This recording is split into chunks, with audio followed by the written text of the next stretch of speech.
Good afternoon from Sacred Space at Titania's Realm. It's the 24th of April, 2:13 p.m. It's a very rainy afternoon. It's been raining intermittently throughout the day. The sun pops out and then it rains again. It's odd weather. I've been out to pre-polling to cast my vote for what that's worth. Pointless exercise if you ask me. I really resent voting for our governments, genociders that they are. So, but I didn't actually throw away my vote this time. I just voted for everyone other than the major parties because I think it doesn't matter who you vote for. It's kind of all a waste whether you vote or don't vote, quite frankly, but I did my civic duty and I actually made sure it was a formal vote this time.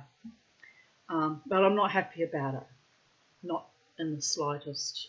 My soul really wanted to chuck that vote away again because waste of time. Listening to the morons from the Liberal Party going on about wanting Dutton, and I just burst into hysterical laughter as I was leaving. This is how insane they are. A poisoned nation. This is what happens when you poison an entire nation. Now, and this is current, and I hope people just go into this. Just stupidity on an immense global scale. Yes, anyway, where were we? Chapter 7, The Black Bull, Welton. In my first ghost book, I made a brief reference that the Black Bull at Welton near Lincoln was haunted and that ghostly footsteps have been heard many times on the stairs and on the landing.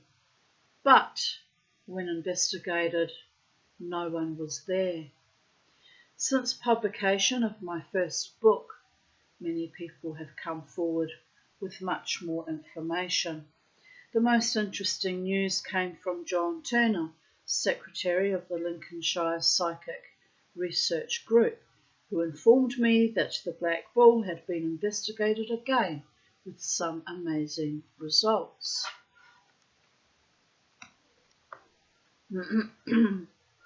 John Turner and the Lincolnshire Psychic Research Group became involved in the Black Bull at Welton in August 1986, after BBC Radio Lincolnshire broadcast for volunteers to spend a night in a haunted house.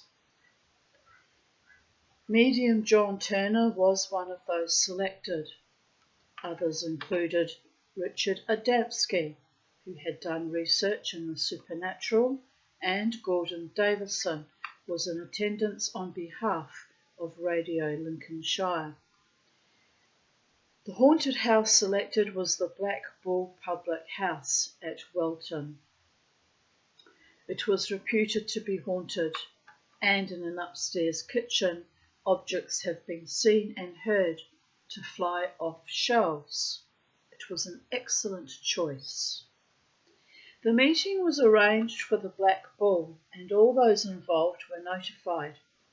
On the Friday before the meeting, John Turner telephoned BBC Radio Lincolnshire and informed Gordon Davison that every time he thought of the Black Bull, the letters PR came to him. They kept returning, but with no meaning. When they met on the following Sunday at the Black Bull, John Turner tried to clarify some previous reports of a haunting before they started their night's session. He had been informed that contact had been made with a wartime pilot, but John Turner was not convinced that it was the pilot and was in fact another member of the bomber crew, not the actual pilot. And before we continue, I'll just show you the photo of the Black Bull Public House.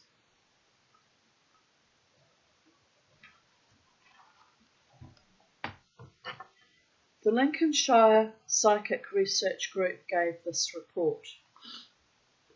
The night at the Black Bull started with Richard going through a procedure to summon the spirit to the circle. A spirit came to the circle speaking through John Sissons, another member of the circle.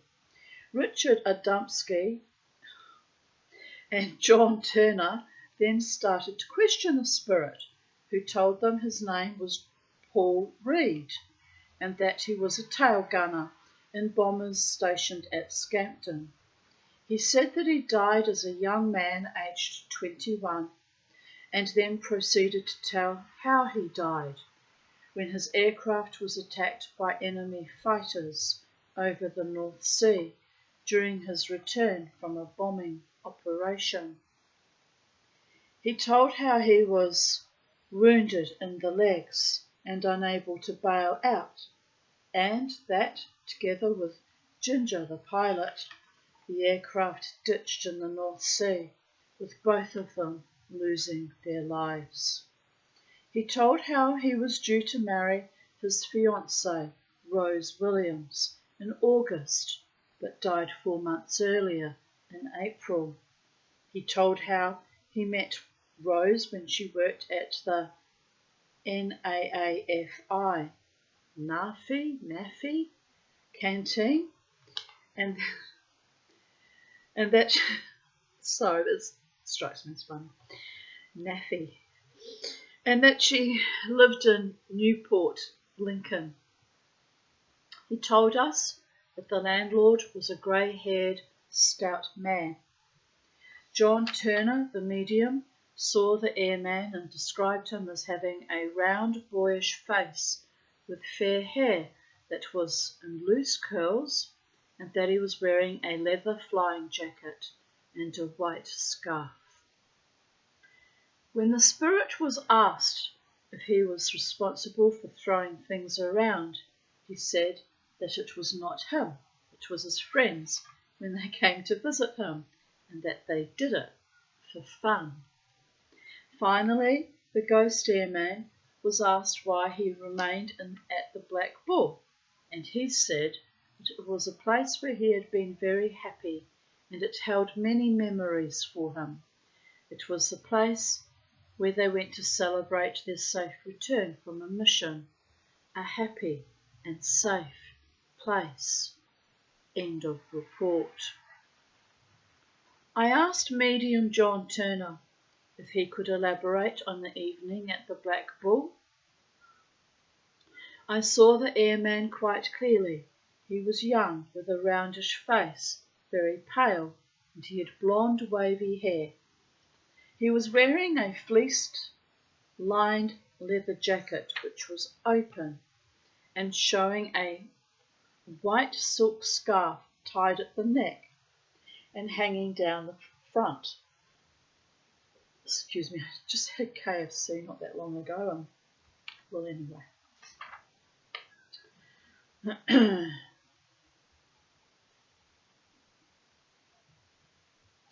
So far, what John had told me had been confirmed by others who had seen the ghostly airman.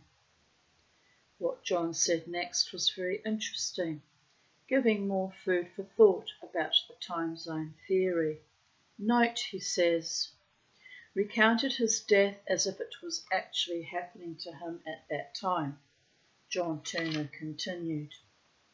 He looked lonely and walked up and down. There's that bit of hair that doesn't want to sit, or whatever. We'll just do it that way then. More than one way to skin a pussy go. People go. Meow, meow, meow, meow, meow. Pussy purring and looking so satisfied. Right, where was I?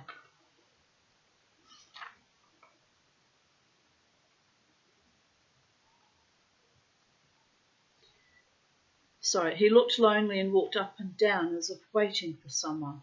When he recounted his death, He told it as if it was actually happening to him at that time, and I felt all the sensations that he must have felt.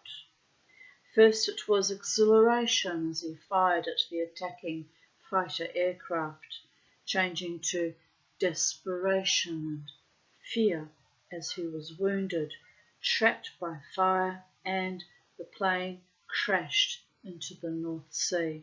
And John added, "At the time I was left physically and emotionally drained. It was my belief that what we had experienced was genuine. And if he was any kind of sort of decent medium, should have at least gone back and done rescue work and sent that spirit into the light, by the way. It's absolutely, completely selfish to keep them trapped here in the earth plane."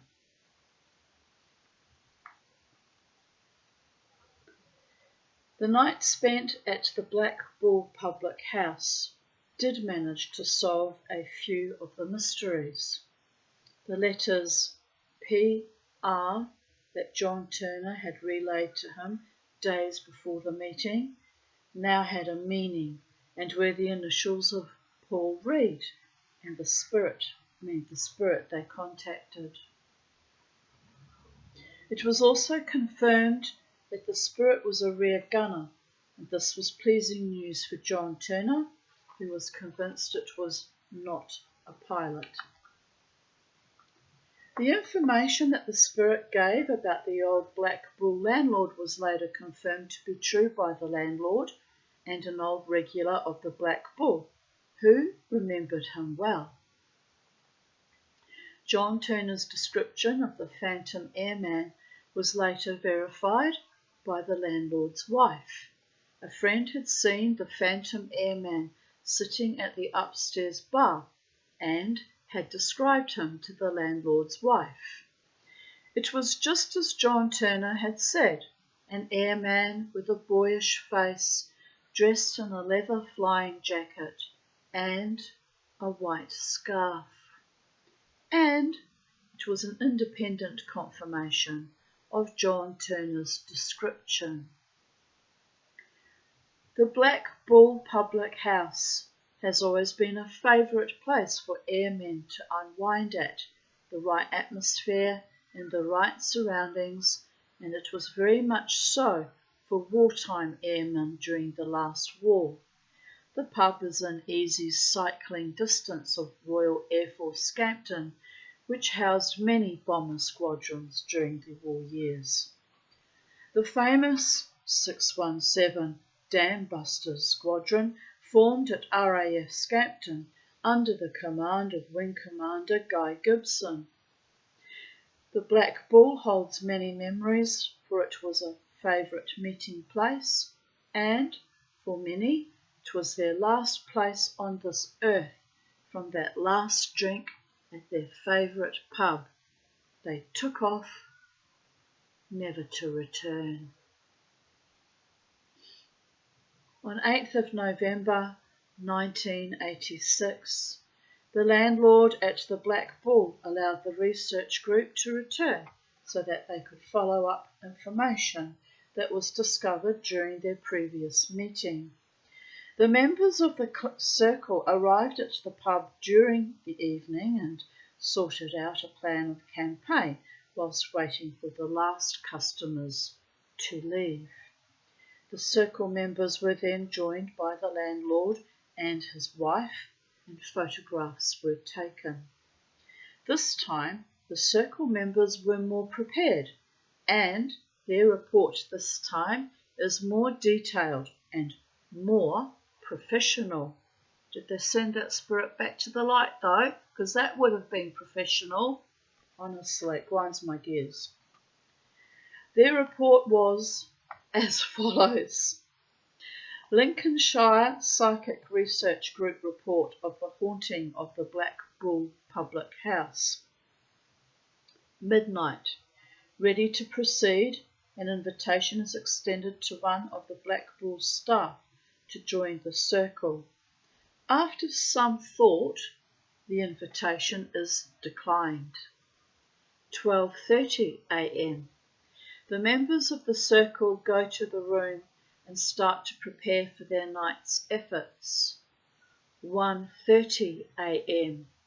All ready. We start the procedure to summon the spirit and get a surprise. There are 2 airmen. Paul Reed is there in his flying jacket, but now there is another who comes through briefly and tells us his name is Philip and asks for help to get a 24-hour pass to meet a young lady. Then their idea of fun starts. Paul, who had been standing to one side, called Philip away from the circle. Contact is broken. The 2 airmen can clearly be seen by at least 2 members of the circle, whilst a 3rd member, whilst not able to see them, can tell quite easily just where in the room they are. 2:30 a.m. It is decided to try making contact by the old method of placing cards, each with a letter of the alphabet on around the table and a glass in the middle. The glass starts to move, at first erratically, not making any sense. Then suddenly it spells out the name Don and then repeats it again. So they're actually using a form of Ouija board, which I find kind of interesting since a few of them are clearly clairvoyant. What do they need the bloody Ouija board for? Anyway, let's carry on, people of Earth. Meanwhile, 2 of us can see Paul and Philip standing near the door to the kitchen, laughing and talking to each other and watching us all the time. Suddenly the glass starts to move again, this time going to the letters H and A. This was repeated again and again. Yes, it was ha ha ha. They were laughing at us and wanted to be sure we all knew it. Richard checks his camera and finds that for no apparent reason the film had jammed. In the 10 years he has had the camera, it has only ever happened once before, and that was also at a séance. Obviously, Paul and Philip don't wish to risk being photographed. Richard reloads his camera. 4 a.m. Following a break for coffee, we make another attempt to make contact. We make contact with Philip, who mentions the name Donald Anderson and 3 propellers. Could the 3 propellers be the badge of rank of a senior aircraft man? Once again, Paul interferes with our contact and calls Philip away. This seems to be their idea of fun, as Paul has told us on the previous occasion that when his friends are with him, he likes to have fun and play about. 5 a.m. We decide to call it a night and start to pack up. All during this time, we have been able to hear noises of clattering dishes from the kitchen as both Paul and Philip went in and out of the kitchen. 5:30 a.m. We have tidied up and quietly leave, all of us hoping for the opportunity to come again when hopefully Paul will be in a less playful mood. So, with such proof, we must take it that the Black Bull public house is haunted, or are the spirits only in the bottles on the shelves? John Turner and many others believe otherwise.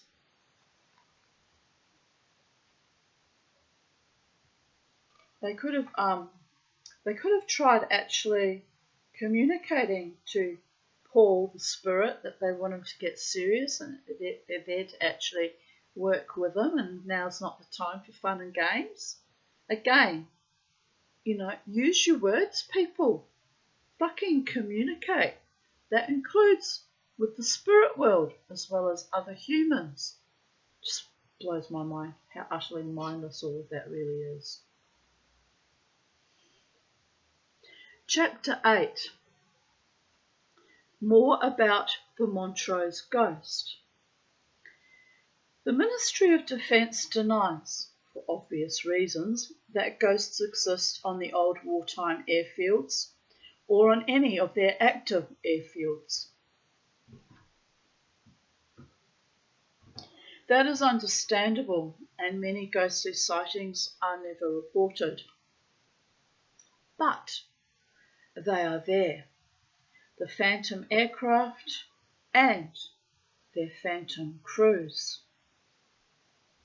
The most famous ghost in the Royal Air Force being the Montrose ghost, and that is official. Eric Simpson was posted to Montrose in 1949, and on arrival at the station, he received a printed document welcoming him to Montrose and informing him that the camp was haunted by the youngest ghost in the Royal Air Force, an officer named Flight Lieutenant Arthur. Here's the funeral of Lieutenant Arthur at Montrose.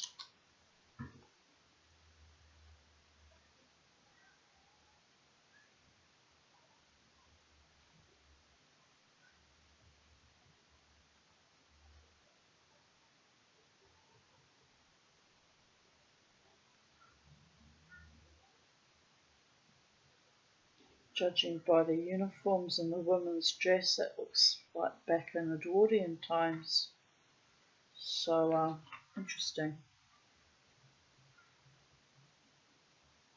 Over the years, many people have claimed to have seen the Montrose ghost, which goes back to 1913, so I was kind of correct, to the days of the Royal Flying Corps.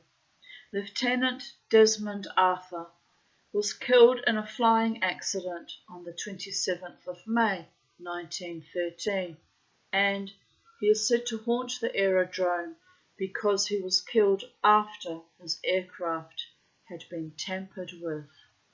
It was said he was unpopular with his fellow pilots and ground crew. It's not really an excuse to murder someone, is it? I mean, look at me, how unpopular I am at every fucking group that I try to become a member of. Well, I won't hide in your filth and shadowy declension, so I remain unpopular, and I suppose eventually some motherfucker really will get it into their head to kill me because can't handle my survival against all odds, people of Earth. It is what it is, though. The story of the Montrose ghost quickly spread through the Royal Flying Corps and Lord Balfour. Then a dashing young pilot heard the creepy story in 1916. But the ghost he heard about could not have been that of Flight Lieutenant Arthur.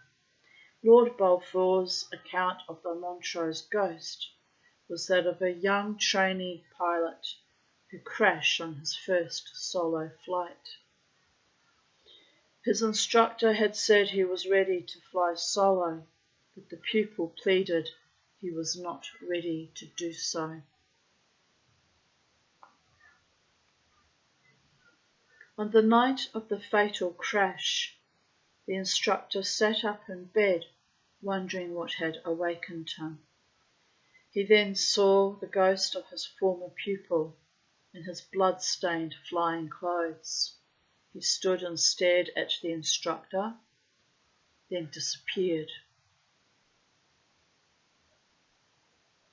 It's often the way they let you know what's happened to them at the point of transitioning from one existence to the other.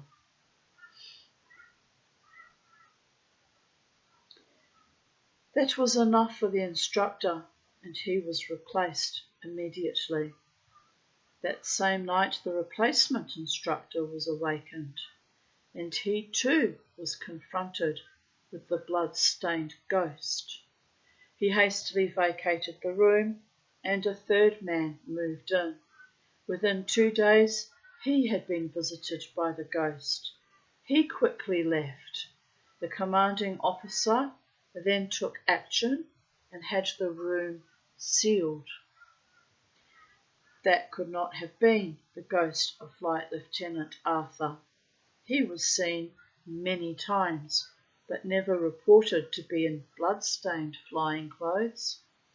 Many sightings were reported during the Second World War, one being by Ron Day, who was just turned 19 years of age when posted to RAF Montrose in 1941.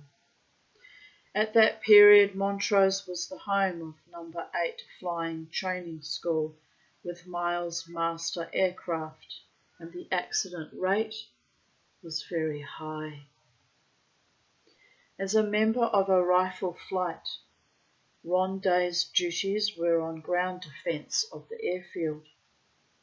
When the RAF regiment was formed, Ron Day became part of the RAF Regiment 2789 Squadron. Montrose was a very bleak airfield, and their ground defence duties took them to pillboxes and guard huts and some very remote sites.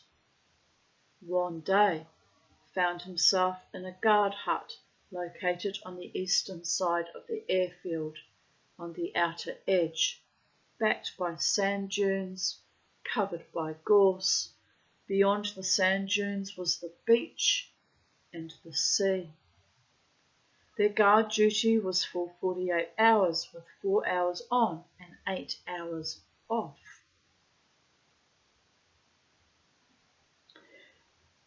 During the winter of 1941 and 1942, Ron Day had more than the biting cold wind to contend with as he recalls the encounter. I left the guard hut on this very dark winter's night at 2 a.m. A strong wind was blowing and rain was falling heavily. It was a long walk up the winding path through the masses of gorse and bracken for my 4 hours tour of duty at the unlit, unheated pillbox with a dirt floor. A field telephone was your only contact. The rough North Sea lashed the shore. I had gone about halfway to the pillbox when suddenly this apparition appeared before me. It flashed to my mind. It couldn't be an image of a person. I had to tell myself it must be a white deer or stag. As I neared the spot, I had my rifle with fixed bayonet at the ready, but suddenly it vanished from my sight. Had Ron Day seen the Montrose ghost? He is clear in his mind that it was the ghost. At the time, Ron thought it best not to tell his regiment pals, but when he went home on leave, he did mention the incident to his mother. She was not surprised, for the lady, a Miss Graham, who kept their local shop cum post office, came from Montrose, and she had told his mother that the Montrose ghost had been seen many times since the First World War. Ron Day served 2.5 years at Montrose, and the ghost was seen many times. I asked him if he ever felt scared, and he replied, "I was never scared. My mother told me as a boy that she had seen a ghost, as had her sisters, in an old rectory they lived in at Cottered in Hertfordshire, and at Bridge Castle in Kent around 1910. She had told me that if a person did not harm you in life, it certainly would not after death. That message has been with me throughout my 65 years. For Ron Day it was a strange feeling, an eerie feeling that has never left him to this day. Ron saw much horror during those dark days of war. Whilst at RAF Montrose, he attended 13 military funerals on escort duty and on the firing party, for so many aircraft crashed from number 8 flying training school. But what stands out most in his mind is the encounter with the Montrose ghost. Lieutenant Arthur was the only ghost in the Royal Air Force officially recognised by the then Air Ministry. The Montrose ghost is still on the strength, and there have been many ghostly sightings on the cold, windswept airfield, locked in a time zone forever. The pilot of this photo, it refers to the next story coming up. The pilot of a jet Provost gets a bird's eye view of haunted RAF Leeming.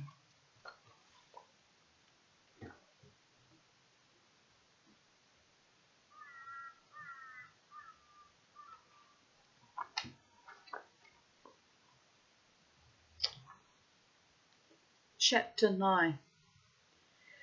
Ghosts from the Past. In 1973, Douglas Durkin from Owen Sound, Canada, returned to England for a sentimental journey round some of his old wartime airfields. He was accompanied by his wife, and his first call was at Royal Air Force Leeming in Yorkshire. It was here, as a flight engineer with number 429 Squadron, that Douglas Durkin completed a tour of bombing missions. The station was then number 63 Royal Canadian Air Force Base and part of number 6 Group Royal Canadian Air Force. Many brave young men, miles from home, flew from Leeming, and many died from Leeming. RAF Leeming became operational in June 1940, and today it houses the Tornado aircraft and the ghosts from the past. Many ghosts have been seen and heard on the airfield. I wrote about the ghosts of RAF Leeming previously, and from the material received, this must tie with RAF Bircham Newton as being the most haunted airfield. It is certainly the most haunted active RAF airfield. So it was no surprise to hear what Douglas Durkin said after his visit to RAF Leeming. However, let us go back to the start. Alan Harradence has no doubts that it is the most haunted airfield. He worked on the post-war work for the repairs and runway extensions, which was carried out by Robert M. Douglas, civil engineering contractors from Birmingham. Many of the workmen said that the airfield had an eerie atmosphere, particularly around the old wartime bomb store. As I came round the corner of the old bomb store, I saw through the mist a figure of an airman in full flying gear, said Alan Harridance. He was sitting on a low concrete wall about 20 feet away.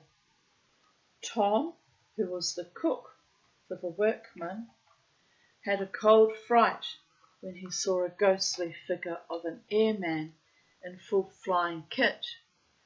He was sitting at the far end of the mess room, said Tom. Even during the summer months, many buildings had a cold feeling, and even Sammy, the local poacher, found the haunted airfield more than he could bear. It was too spooky a place, he said. Could all these people be wrong? Sammy witnessed an encounter of the third kind. He could not understand what it was all about. He did know it was a frightening experience and one that he did not want to witness again. Sammy explains. I was coming along the perimeter track one morning when suddenly I saw what seemed to be a glow in the middle of the airfield. At the same time, I saw airmen in full flying kit walking from the glow towards me.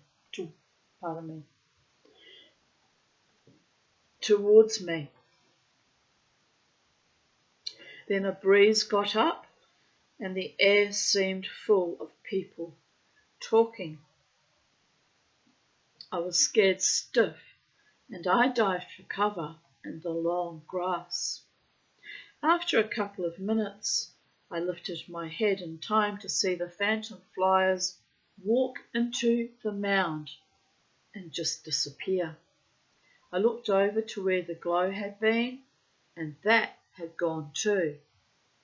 The wind dropped, and all was quiet.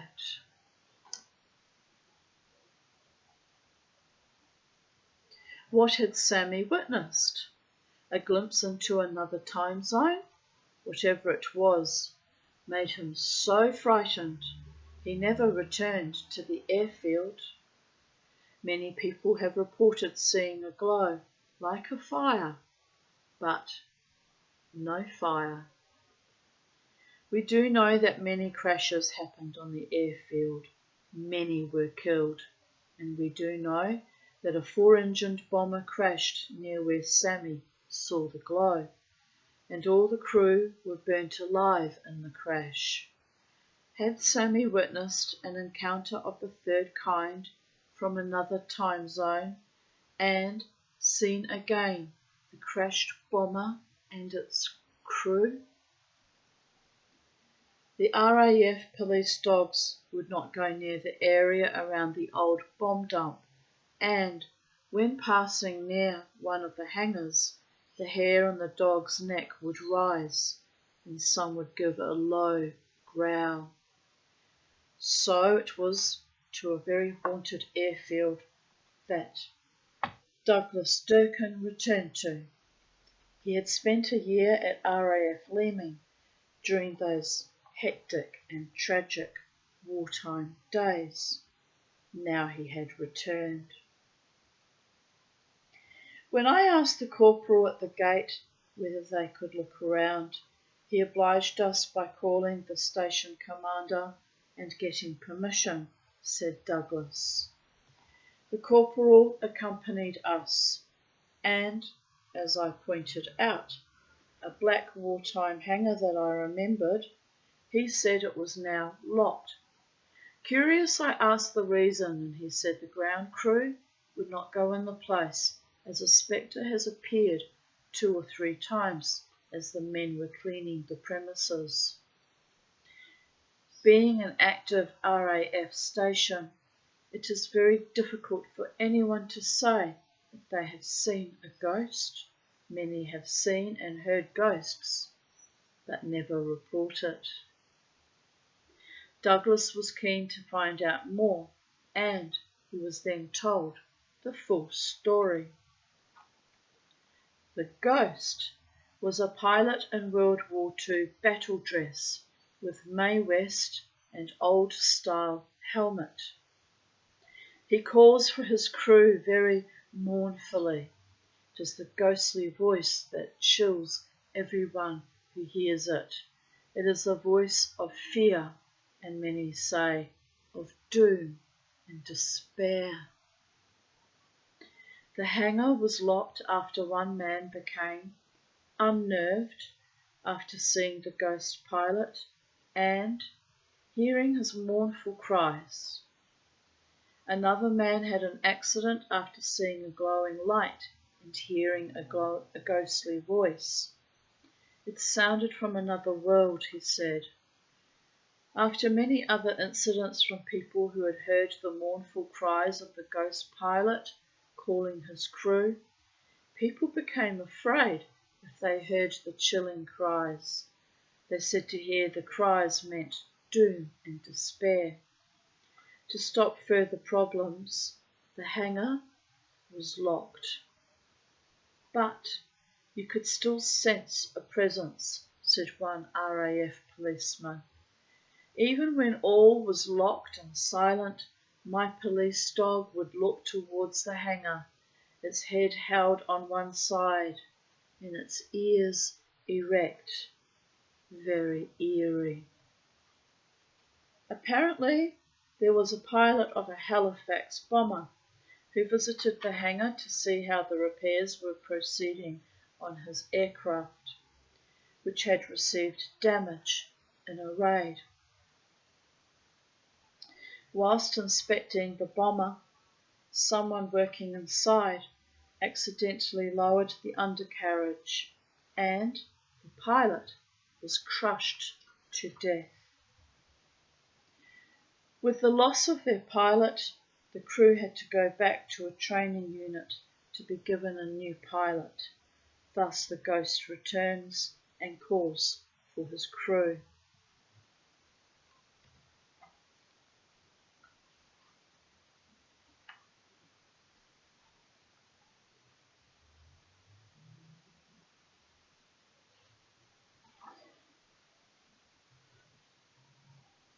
Over 20 people have seen the ghost pilot.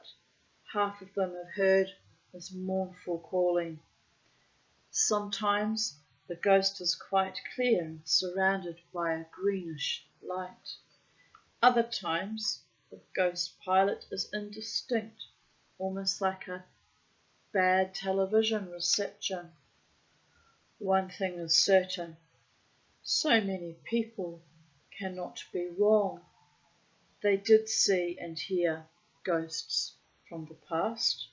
RAF Leeming holds many secrets, not only the new Tornado aircraft, but also ghosts and encounters of the third kind. Chapter 10. Bertram Newton Revisited. I have a follow-up to the Bertram Newton recording which will fascinate you, said Denny Densham. How right he was. Denny knew of my interest in Bertram Newton Aerodrome. I said in my other book that of all the ghostly airfields, Royal Air Force Bertram Newton had to be top of the Ghost League. The aerodrome was active in both the First and Second World Wars. Let me retrace a few of the main ghostly encounters.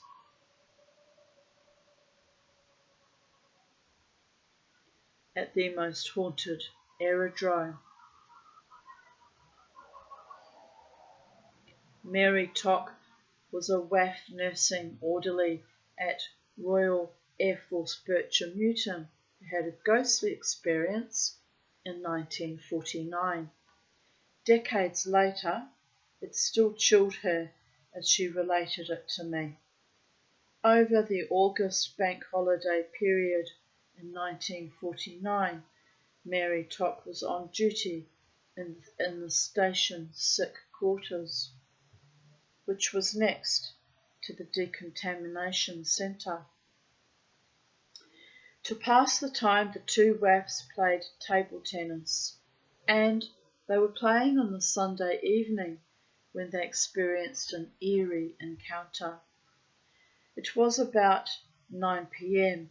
and they had been playing for about 10 minutes when suddenly they heard the clunk of a door closing and heavy footsteps. Fear gripped the two young waifs and they ran into the staff duty room. They telephoned the guard room and the station police came and searched the whole of the decontamination centre.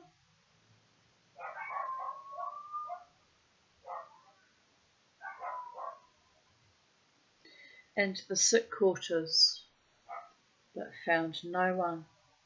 All the doors were securely locked. Just trying to figure out what this schoolgirl's doing in the middle of the ride, acting weird. Not my monkey, not in the circus. Oh, it's my little neighbours. Oh, in that case, she was waiting for her sister to walk up the hill. It transpired that some weeks earlier a fighter aircraft had crashed a few miles from RAF Bircham Newton, and the pilot's remains were brought back to the station. The pilot's flying boots and other items of clothing were put in one of the decontamination storerooms. For Mary Tock, there was an added twist, and the medical officer who visited the scene of the crash called Tock to his office. He wanted to know if she had a relative in the Royal Air Force. She was puzzled at the question, for she did not have any relatives, and she told him so. It became clear to Mary Tock when the medical officer held out the pilot's blood-stained paybook. The pilot's name turned out to be Peter Took, but a bloodstain had covered part of the second O, making it look like Tock. The medical officer thought it might be her relation. The footsteps that Mary Tock had heard were those of the pilot coming for his flying boots and other belongings. The two waifs did not see a ghost, but they heard the door slam shut, and they clearly heard the footsteps. But the sound of the footsteps puzzled Mary Tock when she was told it was the ghost of the pilot. The footsteps were so heavy it sounded as though he was wearing heavy boots, said Mary. So, was it the ghost of the fighter pilot that Mary and her friend heard?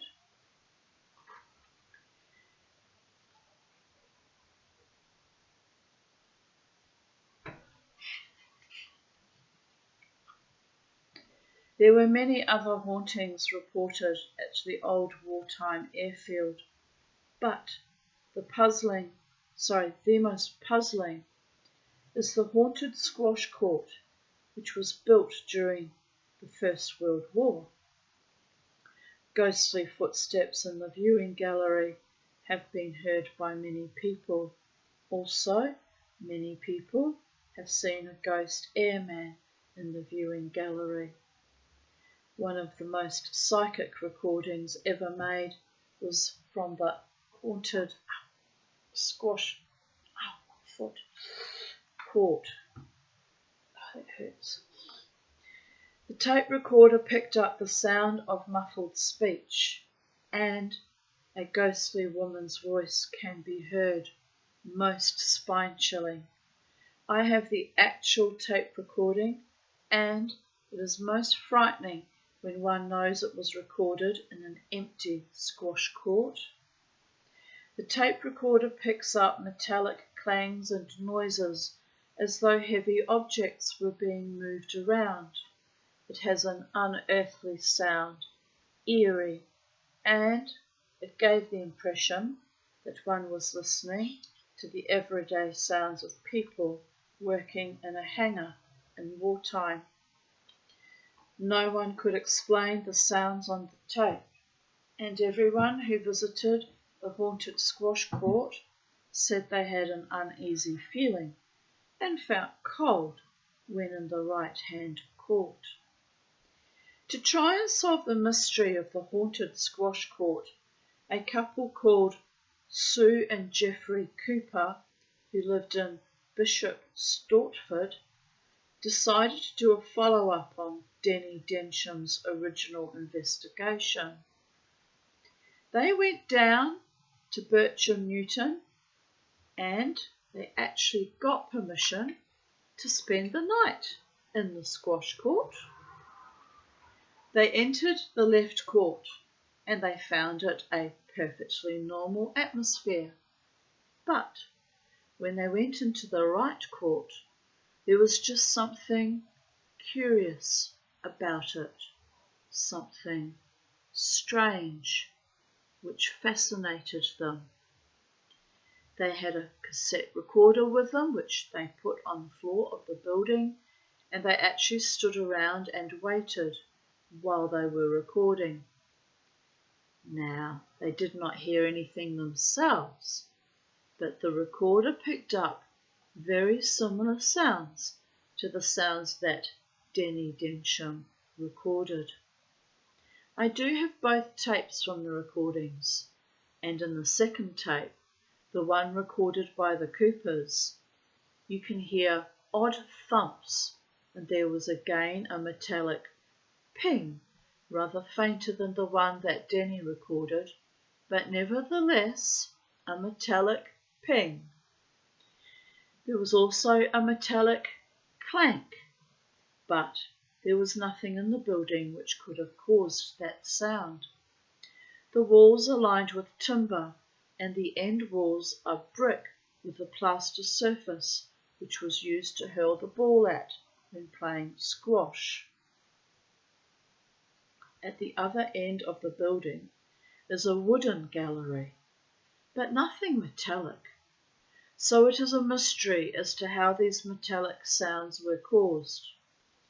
Even more mysterious is the way you get these very heavy clanks, said Denny. It is the only way I can describe them.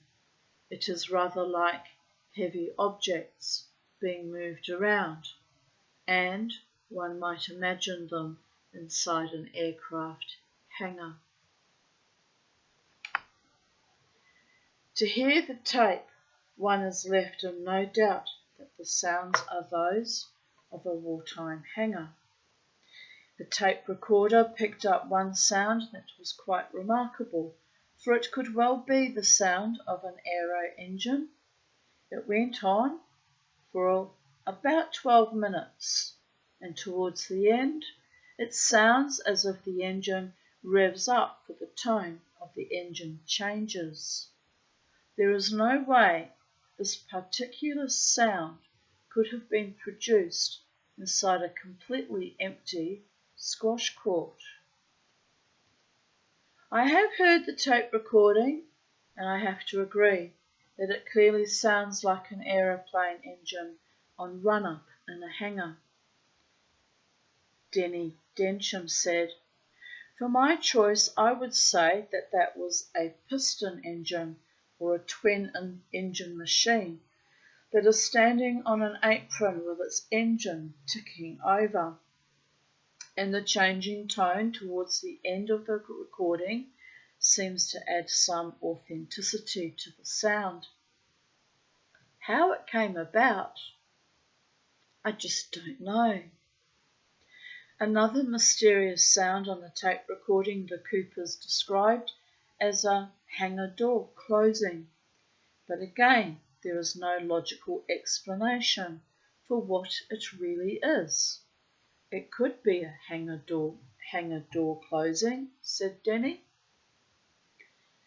Towards the end of their tape, they got what apparently are footsteps going down the staircase from the Minstrel Gallery, Ghostly Footsteps. I have listened to the tape recording, and one can clearly identify footsteps.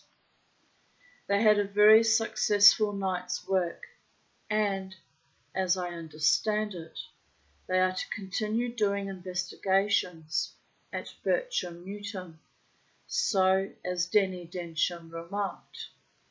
It will be very exciting to get updates from time to time, but it does seem that there is something going on in the squash court, although I am completely baffled by how these sounds can be recorded. Everyone is baffled. The haunted squash court did not yield up its eerie secret.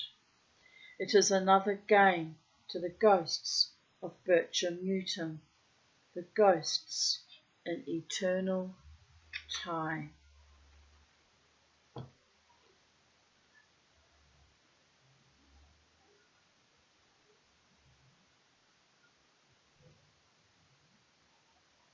Right, I'm getting very tired, but I may read one more chapter. Chapter 11. The Hauntings of North Weald. This story concerns North Weald, a famous wartime airfield just west of Chipping Ongar in Essex. During the war years, the station housed many famous fighter squadrons, and during the Battle of Britain, the North Weald fighters fought many a desperate battle. Many brave young pilots were killed in the skies over the Kent countryside. North Weald itself became a main target for the Luftwaffe, and the airfield was bombed many times.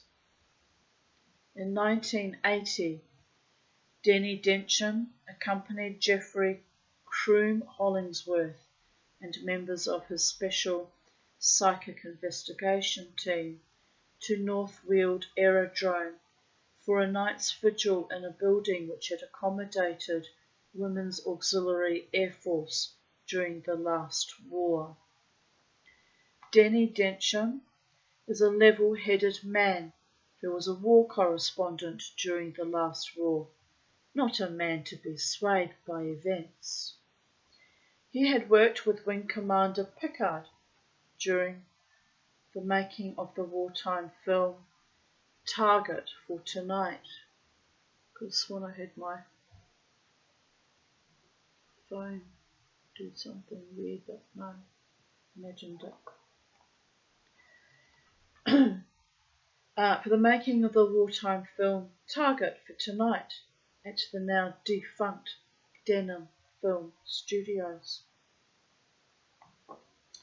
Although most of that famous Crown Film Unit production was shot on actual locations, we managed to get hold of some Wellington bomber bits so that we could shoot some of the bomber interior with sync sound, something we could not do on location with 35mm optical sound recording equipment in those days, said Denny. To shoot sound, one needed a truck containing a sound camera and a 3-phase AC supply generator and a heavy blimped Mitchell 35mm picture camera, he added.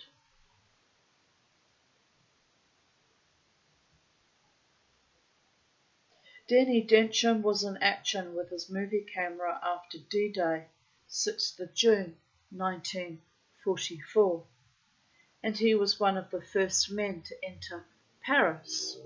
He was in Malaya and a man who has had many exciting exploits. He is therefore a man trusted not to doctor the tapes in order to get desired results. Denny Densham and the members of the Special Psychic Investigation Team discovered that there was quite a lot happening at North Weald Aerodrome. I have a copy of their sound report of the night's investigation, and, in a way, this haunting parallels the Hornchurch Aerodrome haunting, which concerns the slamming of doors and reported in my first book. The psychic investigation team had been told that Building 101 was reputed and well known to be haunted. Some say it is the ghost of an airman, and others say it is the ghost of an Essex Regiment soldier. Either could be true. In 1940, the airfield was guarded by members of the Essex Regiment, young soldiers no more than 18 or 19 years old. In August 1940, North Weald Aerodrome received the full might of the Luftwaffe, and both officers' and airmen's married quarters were severely damaged. One who was there was Squadron Leader Chippy Norton. At the time of the air raid, I was in the cookhouse, he said. I heard the air raid siren and dashed out for the air raid shelter. In the first air raid on North Weald Aerodrome, there were 46 killed. An airman and an Essex Regiment soldier were trying to get into the aerodrome at the height of the bombing.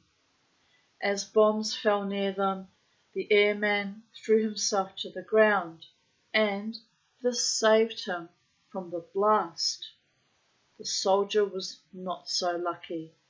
He was blown up into a tree and was found hanging like a rag doll.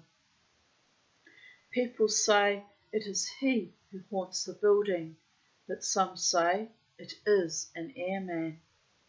The security people are adamant that it is the ghost of an airman.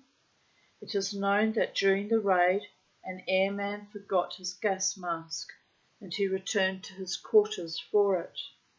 As he came out of his quarters, he was blown up, and he was one of the 46 who were killed. Down in one shelter, most of those who sought refuge were killed, 9 being members of the Essex Regiment. During their investigation, 2 members of the team got a strong smell of perfume in one of the buildings. Upstairs, the smell of perfume was even stronger. The building was later identified as one occupied by WAAFs, and there were some killed in that first air raid. It was very strange how it happened. 3 weeks earlier, the psychic team investigating the hauntings were upstairs in the building when all of a sudden one of them got an overpowering smell of perfume. He thought it was aftershave lotion and turned to the others in the group and asked them if anybody had used any aftershave. They all said, "No. Why?"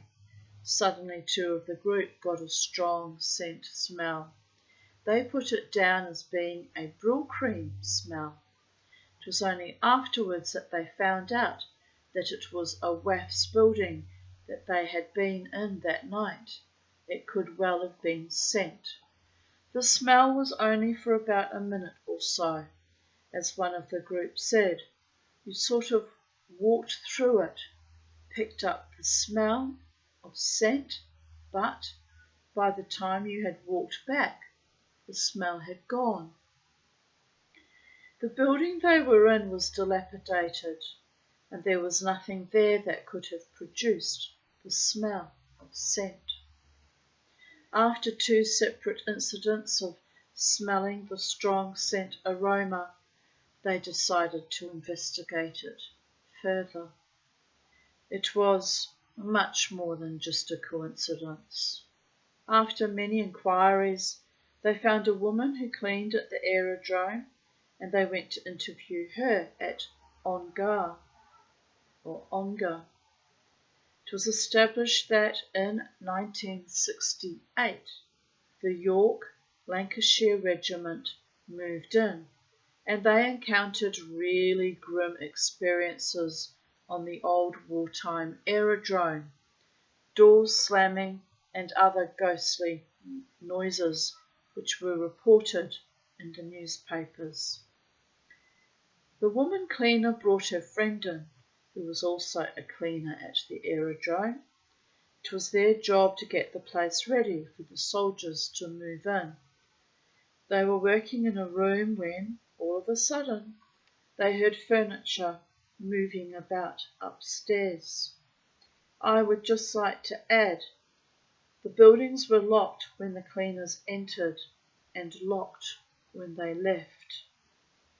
They unlocked the buildings when they arrived in the morning, so no one could have been in the buildings.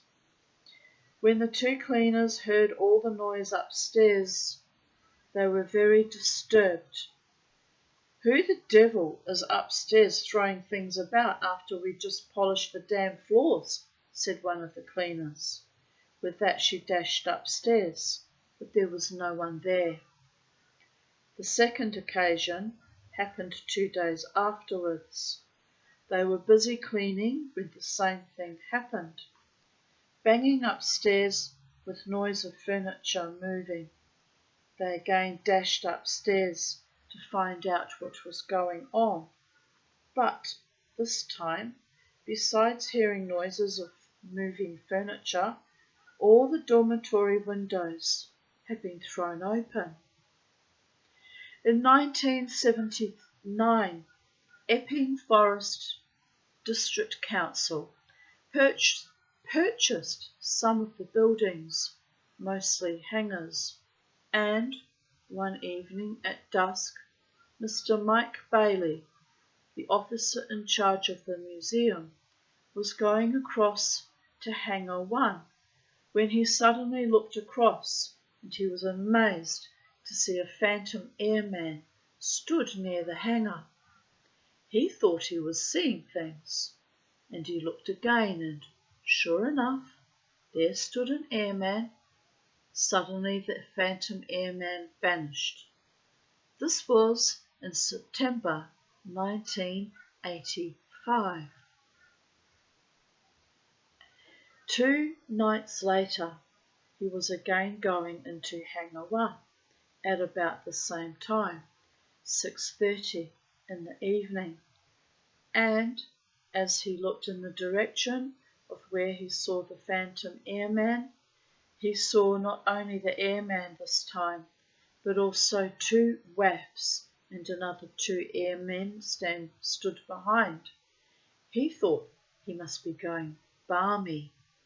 Balmy is English slang for going crazy. So he looked again, and there they were. The thing that he was struck by was the fact that they were all dressed in uniforms of the 1940 period, and they all looked very miserable and unhappy. He could not get away from the expression on their faces. The buildings selected by Denny Densham and the Special Psychic Investigation Team, which I just realised the acronym of that is SPIT, droll, was a wartime 2-story accommodation block that had been used by the Women's Auxiliary Air Force during the last war. Down my earrings doing weird things. Downstairs, where were we? Lost it. Downstairs was the original air raid shelter. We went into the original air raid shelter, said Denny, more for nostalgia purposes than anything else, because as far as we understood, this part of the building wasn't haunted. My biological aunt, my mother's half-sister, died in an air raid shelter in 1943. and then some other very close friends of my mother who were twins were also incinerated in an air raid shelter when they were only 15 years old.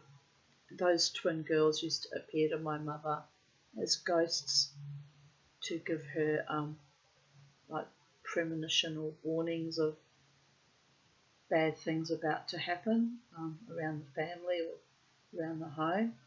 The first time they appeared to my mother was just before the landslide that happened right in my little nursery as a baby. I was 6 months old, and half the room disappeared down the slope there. That was in a house my mother had in Te Aro. So yeah, that was one of my first near-death experiences. Not that I remember it because I was only 6 months old in my crib, but apparently it missed me by only about 2 or 3 feet. So pretty bloody terrifying. And yeah, those ghosts appeared to my mother, I think about a week prior. Just didn't tell her exactly what was going to happen, but one was a piano player, so she was playing the piano, and the other twin was just standing, leaning on the piano, and just looking at my mother solemnly. And as soon as my mother finished with the vision, she woke up my father and she said something terrible was going to happen. I just saw the twins, and that was the terrible thing that happened. So, yeah, leaving not just an imprint, but coming to warn my mother of potential disasters. Got all lightheaded with that memory, but I just started a form of Viagra, actually it's a form of Cialis, to try and heal my bladder and stop it being quite so overactive. And one of the side effects is lightheadedness and dizziness, but I'm also a bit tired because it's my second attempt to make a video today, so I've been going for longer than the 1 hour and 12 minutes on this one. It's all a bit emotional and draining, and I've also been out to vote, so probably should have been resting today since I started a new medication. But apparently there's Viagra in my waters. There's a song about that, that's why I'm laughing about it. And what a way to get old and have to heal your bladder with, of all things, Viagra. But it's only my first tablet today, so I won't know if it's working for about a month. So it could be a bit rock and roll, babies, because I don't respond well to medication. I never have. I'm just giving this a last final try. Otherwise, the only other alternative is Botox, and I don't like the idea of that either. So, trapped as I am in a failing body with poor health outcomes, it can be a bit tickety-boo, baby boys and baby girls. Anyway, we'll carry on. We'll keep soldiering on as I do every day. Right. Fortunately, Danny had switched on his tape recorder as they walked down into the shelter, and it provided some mysterious material. For Danny Densham, it brought back many nostalgic memories, and it was exactly as he remembered wartime air raid shelters. Apart from some rust on some bedsteads, it might have been as if we were waiting for an air raid, he said.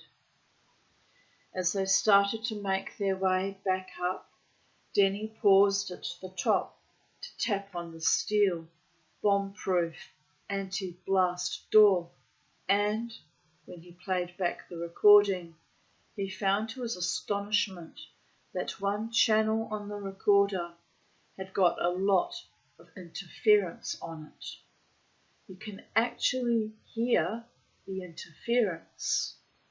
He said there is no explanation what caused this interference, and it didn't occur again for the rest of the evening. In fact, it hasn't occurred on that machine since. That is another mystery.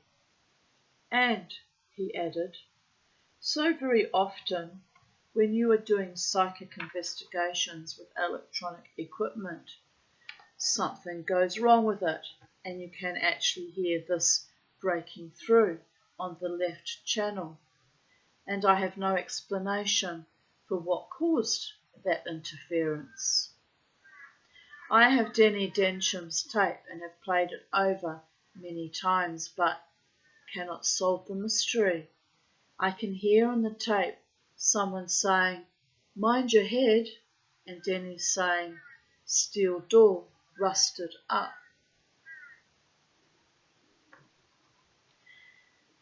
Before they started their investigations, Denny Densham and the other members of the team did a thorough search to make certain that there was no one else in the building. I had 2 reel-to-reel portable recorders with me, said Denny. So I left one running upstairs and carried the other one around with me. Denny continues. We made our camp at the far end of the building, and while we were in there, we suddenly heard the sound of a door slamming, and there was no accountable reason for this. Fortunately, Denny had his tape recorders running and they picked up, very clearly, the sound of a door slamming. I have heard the tape, and it is an eerie sound, but clearly that of a door slamming in an empty sounding building. At the time we heard the ghostly noise, Denny did not know if the tape recorder upstairs had picked it up. We've just had a bang of a door and we're not quite sure where it is located, said Denny. What the hell was that? Said someone near Denny. Then Denny is heard to say, I hope the machine upstairs picked it up. He went on to say, I will just try and see if we can find a door that could have done it. All these doors are open, and that one is an outside door, which is locked. Sounds of the investigation team can be heard on the tape as they try to solve the mystery of the slamming door. Now, wait a minute. We went into the toilets just now, said Denny, and that door was open. Was it? Asked someone. We went through, don't you remember? Cut in Denny. And he continued, we went through here just now. The tape recorder continues to pick up the conversation and noise of their footsteps as they look around the building. One can get the feeling, just listening to the tape, that it is an empty building and eerie from the shuffling effects of their feet. Denny is then heard to say, that is odd. We came through here because I said, just at that moment, someone is heard to say, here, wouldn't be that. There is then a confusion of conversation as the adrenaline begins to run high. Now wait a minute. We came in and walked right through, said one team member. Is that a lavatory? Did you go to the front door? No. Then Denny is heard to say, because I made the remark as we came in that there was pee places for women, which seemed unusual for WAFs. It was all so very strange. All the other doors were open, and the only one that could have made the noise was locked. But this could not really have accounted for the noise, and yet there were no other doors downstairs that showed any sign of movement. Satisfied that the slamming did not come from any door downstairs, they then went and explored the next floor of the building. The tape recorder with Denny was kept running all the time. He is heard to say, going upstairs now. then footsteps on the stairs and voices as they make their way to the next floor. At this stage, Denny stops to ascertain that the tape recorder was still running. "Yes, it is still going," Denny is heard to say. They then continued their way down the corridors to see if they could solve the mystery of the door slam.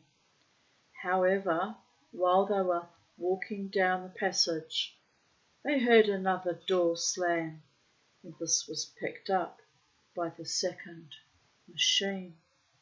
But this time, the slamming sounded more distant, for they were now some distance down the passage. The tape recorder picked up very clearly the noise of a door slamming. Someone is then heard to say in a frightened voice, "Hey, where's that?" I do have the original recording made on the machine, which Denny was carrying on his shoulder. The team members are heard walking along and discussing possibilities as to what caused the door slamming. "Hey, now where's that come from? It was along here, wasn't it?" However, despite a very careful search of the entire building, the only door that seemed to have moved was the one by the downstairs lavatory. But, to add to the mystery, this door was apparently locked. All the other doors were open, and there did not seem to be any sign of movement from them. Denny Densham summed up their night's work. "The thing remained a mystery," he said.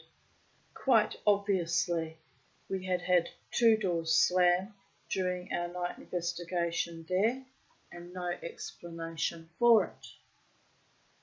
But there was one other rather curious event during their investigation.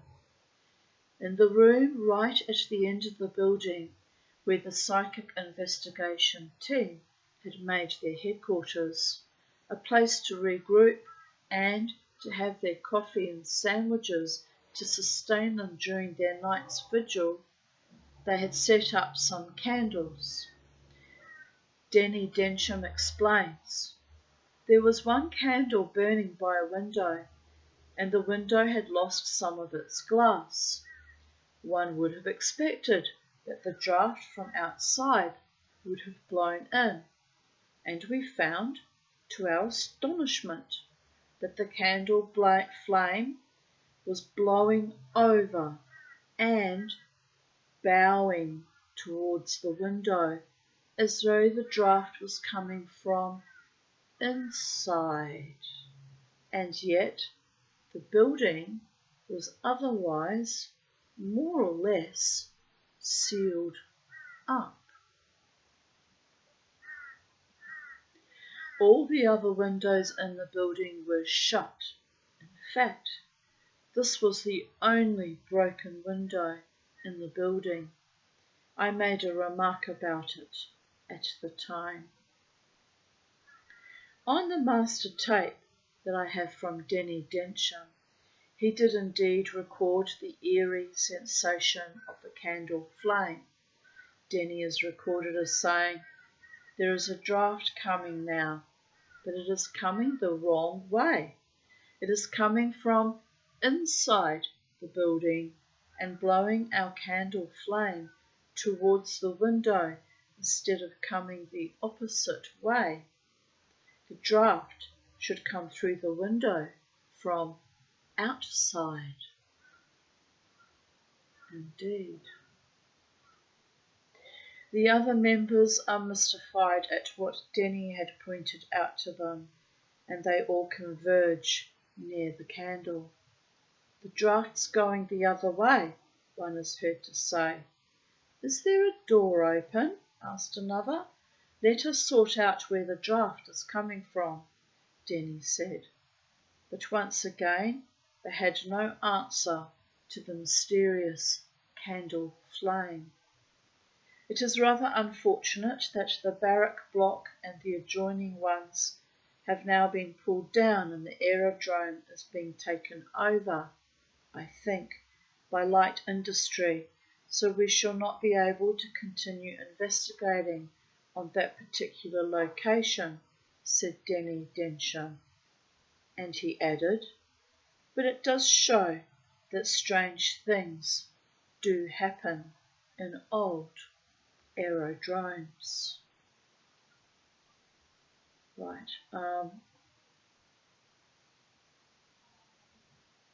The next few chapters are all very short, but I'm tired, people of Earth. Have to nurture myself a little bit, have a bit of a rest, maybe watch some TV or have an afternoon nanny nap. Oh, getting old is not for sissies. But anyway, I'm sure I'll be fine. I just feel a bit woozy, probably because of my brain adjusting to the new medication. Alright, beloved ones, wherever you are on planet Earth, have a wonderful day, afternoon, evening. The rain stopped here, but there's lots of grey, sullen clouds, so I think it'll rain again on and off for the rest of the afternoon and evening. And it is what it is, people of Earth. Brisbane, Australia. Queensland, the sunshine state. Well, it used to be anyway. Too much bloody sunshine, too much hot and drought, and so I guess it's time for a bit of rain again. Got to go with the flow, don't you? Take the good with the bad. It's not necessarily a bad thing when it rains anyway. It's just been a bit intermittent on and off, so it's been a bit jarring on my meridians. Anyway, as I said, have a beautiful day, and bye for now, people of Earth.